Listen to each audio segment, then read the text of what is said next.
Hi guys, कशा आहात तुम्ही सगळे? आय होप तुम्ही सगळे बरे आहात. कारण माझी तब्येत काल बिघडलेली. काल हेडेक, वीकनेस, उलटी बिलटी सगळे होण्याचे प्रकार चालू होते. बट ठीक आहे, रात्री मी पूर्ण बऱ्यापैकी म्हणजे झोपूनच काढला पूर्ण टाईम आणि रेस्ट केला बऱ्यापैकी. पण त्यानंतर डिनर केला नाही. आणि आता मी सकाळी उठले, तब्येत एकदम मस्त टणटणीत वाटते. आता मी उठून डिनर नव्हे, आता लंच बनवायचं असतं ना, लंच बनवणार आहे. पण काय बनवू कळत नाही, कारण आता जास्त तांगम पण करायचं नाही आहे. काहीतरी कुकरमध्ये राईस चढवला झालं असं काहीतरी बनवायचं होतं मला. त्याच्यामुळे भाजीच्या नावाखाली माझ्याकडे फक्त आता बटाटे आहेत. बटाट्याचं तर काय करू, खिचडी नाही खायची आहे मला. खिचडी जरा नॉर्मलच झाली आहे.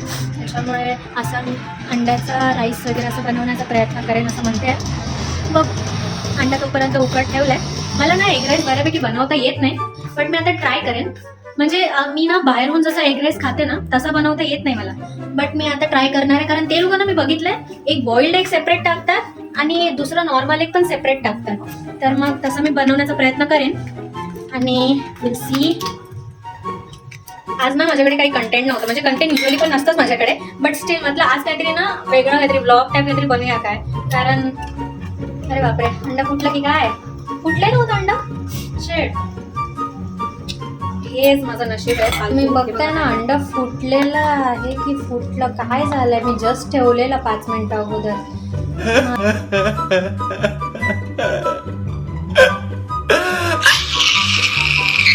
तर हा ना माझा फर्स्ट व्लॉग आहे. ऍक्च्युली व्लॉग मी अगोदर सुद्धा बनवला आहे, बट तो हिंदीमध्ये. आणि मी कुठेतरी माझ्या फ्रेंड्ससोबत बाहेर गेलेली ना, तोच व्लॉग. आणि मी ना व्हॉइस ओव्हर द्यायचा प्रयत्न केला त्याच्यामध्ये. बट मला ना व्हॉइस ओव्हर देताना ना असं अनरिअल येत होतं. म्हणजे असं की फेक बोलते, सगळे काय बोलते, असं तसं सगळं होत होतं. तर म्हटलं की या टायमिंगला ना जसं की माझ्याकडे तुम्हाला माहिती आहे कंटेंट नाही आहे का, मी जस्ट माझं राहते सगळं आहे. तर ते जे पोरं असतात ना नॉर्मली, त्यांच्याकडे ना आता आपल्या घरी कसं फ्रीज उघडलं सगळे धनिया पावडर, जिरा पावडर, हे पावडर ते पावडर सगळ्या गोष्टी असतात आपल्याकडे. बट जी एकटी राहणारी पोरं असतात ना, त्यांच्याकडे ना बघायला गेले तर मला एक गरम मसाले दिसणार आणि एक तो चिली पावडर दिसणार. बाकी तुम्हाला त्यांच्या घरात काहीच दिसणार नाही. कारण ती लोक इन्व्हेस्टच करत नाही बाई. ती इन्व्हेस्ट करणारच नाही. कारण त्यांना एकटं राहायला होते ना, असं कळतं की बाई तू पैसे घालतेस ना.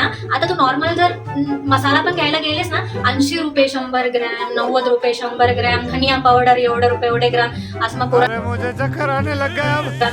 पोरांना असं होतं की अरे चुपचाप गप बनव आणि विषय संपव, असा वाला सीन होतो जेव्हा आम्ही घरी जातो ना, तर म्हणजे एकदम मेल्यासारखी जेवायला लागतो माहितीये. कारण कधी एवढं चांगलं जेवण भेटत नाही. तुम्ही जे बनवता, म्हणजे आम्ही जे बनवतो ते एकदम नॉर्मल साधं काहीतरी बनवतो. मी रिसेंटलीच बनवायला चालू केलंय कंटेंट, ज्यामध्ये मला पहिली बेसिकली आयडिया नाहीये की काय करायचं असतं काय नाही करायचं असतं.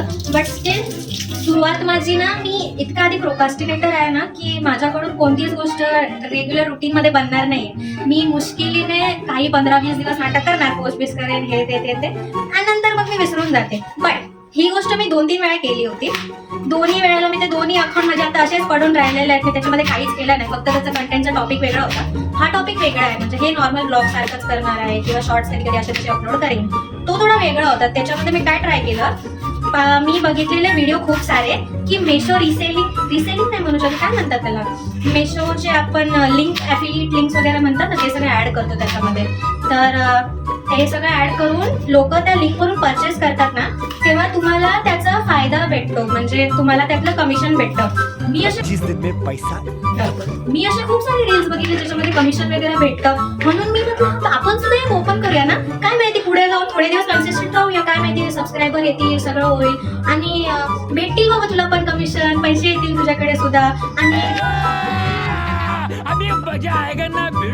आणि थोडाफार प्रयत्न करायचा.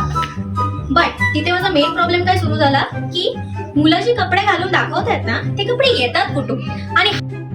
आणि हा क्वेश्चन मी ना खूप कंटेंट क्रिएटर्सच्या ना डीएम मध्ये जाऊन मी लिहिला त्यांना की भाई तुम्ही हे जे बनवताय ना व्हिडिओ, त्याच्यामध्ये हे जे तुम्ही कपडे ट्राय करून दाखवता ते कसे आणता. कारण जोपर्यंत तू इन्व्हेस्ट नाही करणार आहेस, कपडे येणार कुठून आहेत त्याच्यातून. तेव्हा ते एकाने सुद्धा रिप्लाय केला नाही माहितीये, एक सुद्धा व्यक्ती सांगत नाही. कारण प्रत्येकाला कॉम्पिटिशन नको आहे. ये बातें बताई नहीं जाती, नजर लग जाती है. त्याच्यामुळे शेवटी मग ChatGPT पासून पण मी विचारलं, तर ते सगळं एकच बोलले की हे बघा, एकतर तुम्ही कपडे विकत घ्या आणि ना काही कपडे तुमच्यासाठी ठेवा, काही कपडे लोकांना द्या, तेव्हा जाऊन तुम्हाला थोडंफार काय ते कंटेंटसाठी कपडे घालून दाखवायला भेटतील. पण तुम्ही जर सगळे रिटर्न करत राहिला सारखे तर मग तुमचं अकाउंट ब्लॉक होऊ शकतं, तुमचं अकाउंट असं म्हणवतं. म्हणून मग मी आधी बी आले. नंतर माझ्याकडे जेमिनीचा प्रो व्हर्जन स्टुडंटवाला होता ना, तो घेतलेला आहे ना. त्याच्यामध्ये मग एक असं निघालं की तो तुमचा फोटो लावा, त्याच्यामध्ये जेमिनीला सांगा हे आउटफिट तुम्हाला घाला म्हणून. मग तसं आउटफिट तयार होऊन यायचं. मला वाटलं हे पण इझी आहे, ह्याच्यात काय वाईट आहे, तशी तर कपडे घाल काय आणि बनव काय, ते एकच झालं ना. मग मी तसं पोस्ट करायला चालू केलं. नंतर म्हटलं AI ला किती वेळा बनवत बसशील यार, कंटाळाशी. मग मी असा विचार केला की AI ला नको, आपण डायरेक्ट जे कपड्यांचा फोटो असतो ना ते मिशोवरून डाउनलोड करायचे फोटोज, आणि मग ते फोटोज डायरेक्ट अपलोड करायचे. आणि सोबत मिशोमध्येच ना मिशो क्रिएटर ग्रुप म्हणून एक लेफ्ट साईडला ना आतमध्ये ऑप्शन असतं. मग तिथून तू लिंक्स तयार करू शकतेस, की म्हणजे ती लिंक तू लावायची आणि तिथे ते व्हिडिओ सिलेक्ट करून टाकायचे. म्हणजे जे काय तू कपडे सिलेक्ट केलेस ते तिथे सिलेक्ट करायचे, आणि मग कोणीही तुझ्या DM मध्ये येऊन लिंक वगैरे दिला ना की ती तुला भेटणार लिंक, असं तसं. हे सगळे झंझट मी केले आणि फायनली बाई चालू केलं. 2-3 आठवडे झाले मी करते आणि त्याच्यात ना व्ह्यूज येत नव्हते. अजिबात येत नव्हते. माहिती मी किती प्रयत्न करते भाई, इथे तिथे फेसबुकला टाकलं, ह्याला टाकलं, त्याला टाकलं, काहीच नाही होत होतं. मग शेवटी मग कंटाळा मी ठेवून दिला, म्हटलं बरं तिकडे. आणि नंतर ना 2 दिवस माझा गॅप पडला ना, त्याच्यानंतर तो गॅप परमनंट गॅप झाला. आता ते अकाउंट मी पुन्हा उघडलं सुद्धा नाहीये, आणि मागे इन्स्टा अनइन्स्टॉल केलेला. त्याच्यानंतर मी जो रिइन्स्टॉल केला त्याच्यामध्ये आता फक्त माझं मेन अकाउंट आहे, आणि ते दुसरं अकाउंट होतं ते गेला. आता ते मी आता पुन्हा ओपन करण्याचा माझा विचार पण नाही, कारण त्याच्यामध्ये मी अजूनही असे रील्स बघितले ज्यामध्ये लोक सांगतात ना तुम्हाला कमिशन भेटतो, मी जॉब सोडून दिला, ह्याचेच पैसे मला खूप झाले, असं तसं. ते सगळं खोटं होतं. सगळ्यांना नसतं असं फायदा होऊन, काही जणांना होत असेल, may be even I don't know असेल कोणाचं. तर मग मी ब्लॉग मध्ये आले, म्हटलं ब्लॉग तरी काय ना काय बनवूया, माझी आठवण राहील. लोकांनी बघो ना बघो वेगळी गोष्ट आहे, पण स्टील माझे ब्लॉग माझ्यासाठी राहतील. पण त्यामध्ये सुद्धा मला आता आयडिया नाही की काय बनवायचं असतं काय नाही बनवायचं. मी तुमच्याशी केव्हापासून बोलते काय ना काय गोष्टीवर ना, पण ठीक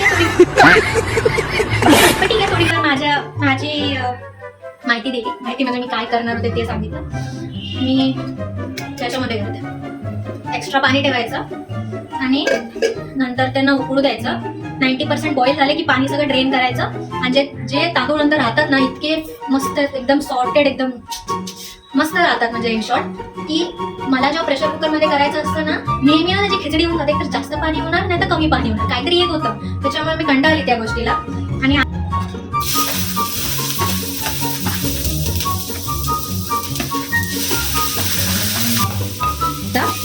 सॉल्ट ऍड केलं ना की मग त्याला ना पाणी सुटत नाही, ते ना लगेच प्रॉपरली काय म्हणतो आपण त्याला, मेल्ट होतात, काय म्हणतात आय डोंट नो, बट ठीक आहे समजून घ्या.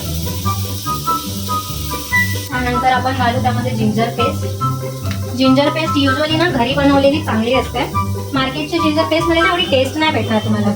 मी नॉर्मली स्मिथ अँड जोन्स वाली प्रेफर करते, कारण ती बाकीच्या ह्यांच्यापेक्षा तरी चांगलीच वाटते मला. नंतर मी सगळे मसाले ना एकत्र करून घेते, मला अशी सवय आहे. तर मग मी सगळे मसाले एकत्र मिक्स करून घेते आणि मग ते एकदाच ऍड करते.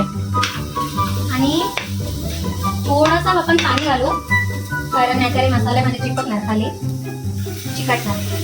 लोक ना चिकटणार म्हणतात, चिपकणार म्हणतात, चिकटणार म्हणतात. आईला नेमकं रिअल वर्ड आहे काय. आपण यामध्ये नेक्स्ट ऍड करू एग्स जे कापलेले. आपण नॉर्मल एग टाकूया त्यामध्ये.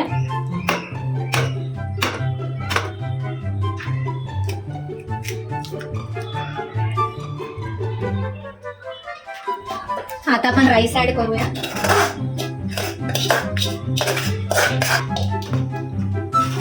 सो फायनली माझा राईस रेडी आहे. ओके चलो बाय. मी आता जाते, कारण मला माहिती यानंतर मी तुम्हाला ब्लॉगमध्ये काय कंटेंट देऊ पण शकणार नाही. मी एकदा जेवली की मग झोपणार, संध्याकाळी उठली की पुन्हा काहीतरी टाइमपास करणार, फोन चालवणार, आणि पुन्हा काहीतरी डिनर बनवेन. आणि त्यानंतर ना एक्झाम येणार आहे माझी, तर तुम्ही त्याचा मे बी काय अभ्यास करावाच लागेल मला, कारण परवा एक्झाम आहे सॅटर्डेला. परवा नाही तेव्हा सॅटर्डेला माझी एक्झाम आहे. तर मी त्याच्यामध्ये एवढं चांगलं प्रिपरेशन नाही झालंय, पण ठीक आहे मी ट्राय करेन बऱ्यापैकी सगळं प्रिपेअर करून चांगला एक्झाम देईन. त्या दिवशी मी नक्की एक ब्लॉग बनवेन की माझा पेपर कसा गेलाय सांगायला तुम्हाला. ओके.